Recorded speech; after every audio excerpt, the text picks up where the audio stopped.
Good morning and welcome to a very different Good Friday to normal. There's no gathering together of Christians from the various churches.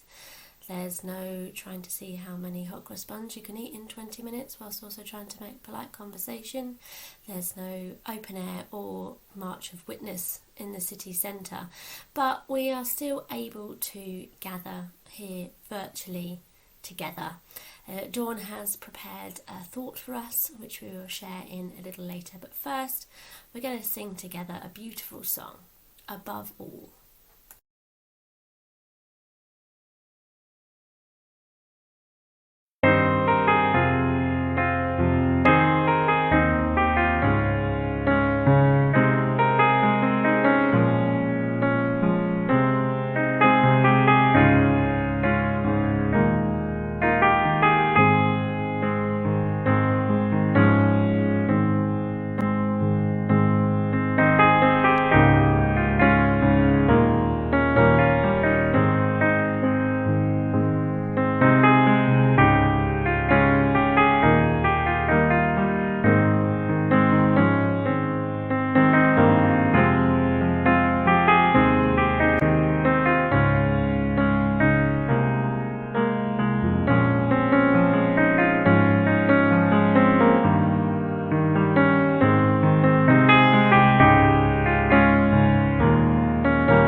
I'm reading some verses from Luke chapter 23.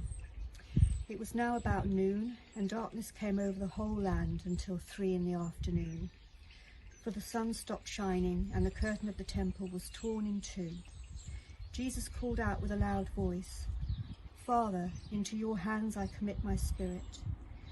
When he had said this, he breathed his last. The centurion, seeing what had happened, praised God and said, "Surely this was a righteous man." Who knows where that thought led the centurion? the followers of Jesus would certainly have echoed that sentiment and possibly added, "A righteous man who has shown us God." I wonder whether after the crucifixion, Jesus' followers shared together their experiences of time spent with him, about the day they first met him and found out about his love and compassion, the many times they listened to his teaching and preaching from scriptures, the occasions when they were thrilled by his miracles, the stories of lives changed for the better, like Zacchaeus, whose change of heart impacted on the people around him.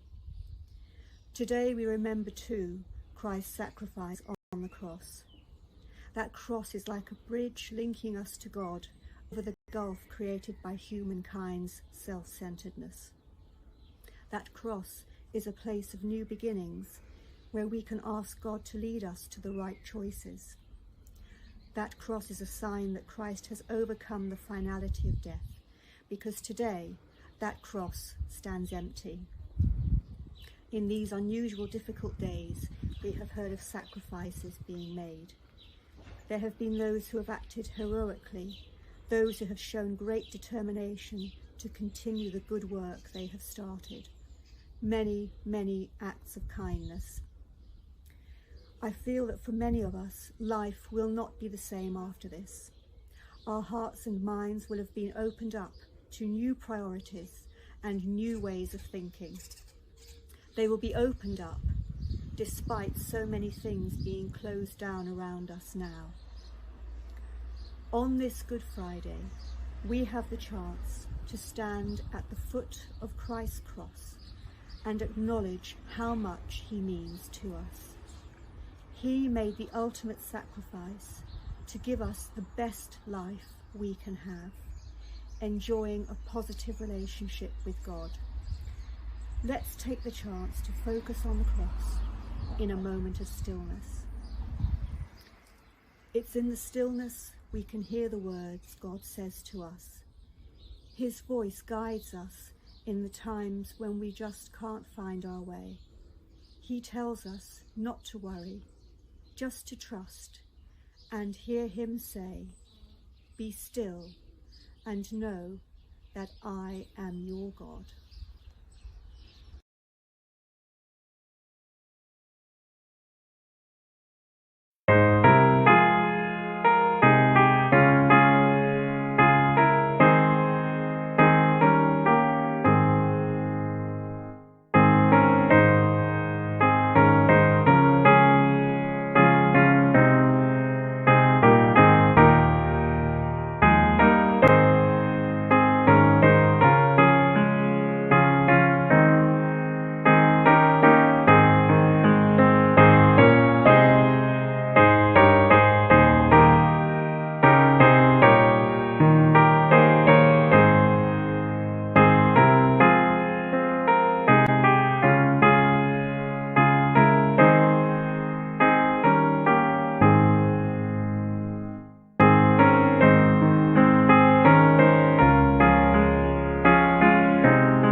We thank Dawn for her thought this morning and thank all of you for joining us. We invite you again to join with us this evening at 7:30 for the final in our series of Holy Week devotions. And then we will join together again on Easter Sunday morning at 10 a.m. to worship once more. Goodbye.